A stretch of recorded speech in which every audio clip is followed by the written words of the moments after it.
प्रथा एक श्राप। राधिका और उसकी छोटी बहन स्वाति अपनी माँ के साथ रहती थी। अब घर में 3 लोग ही थे क्योंकि उसके पिता का देहांत 10 साल पहले ही हो गया था। उसके पिता की सरकारी नौकरी थी तो देहांत के बाद वह नौकरी उसकी माँ को मिल गई थी। राधिका की माँ वह नौकरी करके ही अपने घर का गुजारा करती थी और अपनी दोनों बेटियों को पढ़ा लिखा रही थी। कुछ समय के बाद राधिका की पढ़ाई पूरी हो गई थी और राधिका भी अब नौकरी करने लग गई और स्वाति अभी छोटी थी तो पढ़ाई कर रही थी। राधिका की माँ को यह चिंता लगी हुई थी कि राधिका की शादी करनी है क्योंकि उसकी शादी की उम्र हो गई और यह चिंता जायज़ भी थी।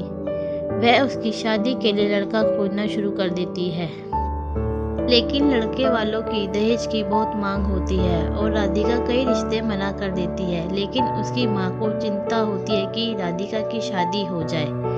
फिर एक दिन राधिका की शादी के लिए राहुल का रिश्ता आता है और राधिका को वह लड़का भी पसंद आ जाता है क्योंकि लड़का बहुत सुंदर है, पढ़ा लिखा होता है और एक अच्छी नौकरी भी करता है। लेकिन राधिका और उसकी माँ को यह नहीं पता होता कि वह लड़का झूठा होता है क्योंकि उसने पहले भी कई लड़कियों से शादी का झूठा नाटक किया था और उनका सामान लेकर और उन्हें झूठा दिलासा देकर चला जाता था।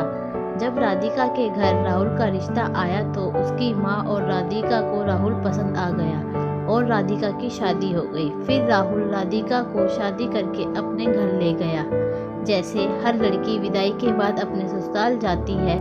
पहले तो सब ठीक था, लेकिन धीरे धीरे राहुल राधिका को मारता पीटता क्योंकि वह लालची था और उसे और दहेज लाने को कहता और पैसे भी मांगता।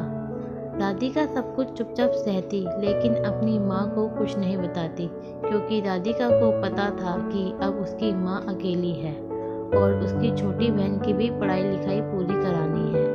उनका और कोई नहीं था कमाने वाला, इसलिए वो रोज यह सब सहती रहती और रोती रहती। राहुल जब भी बाहर से घर आता दारू पीकर आता, उसे मारता और जबरदस्ती करता और उसकी माँ से पैसे मांगने के लिए बोलता। जब यह सब रोज रोज होने लगा तो राधिका बहुत परेशान रहने लगी, दिन भर रोती रहती और डिप्रेशन में आकर उसने फांसी लगाकर सुसाइड कर ली। राहुल जब घर आता है तो यह सब देखकर भाग जाता है।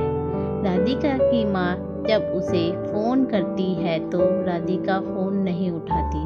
फिर अगले दिन उसकी माँ राधिका के घर आती है तो यह सब देखकर वह बेहोश हो जाती है और जब उसकी माँ होश में आती है तो वह शोर करती है। यह सब सुनकर आसपास के लोग आते और वो सब पुलिस में कंप्लेंट कर देते हैं। फिर जब पुलिस पूछताछ करती है तो पड़ोसी से पता चलता है कि रोज घर से मारने की और रोने की आवाज़ आती थी।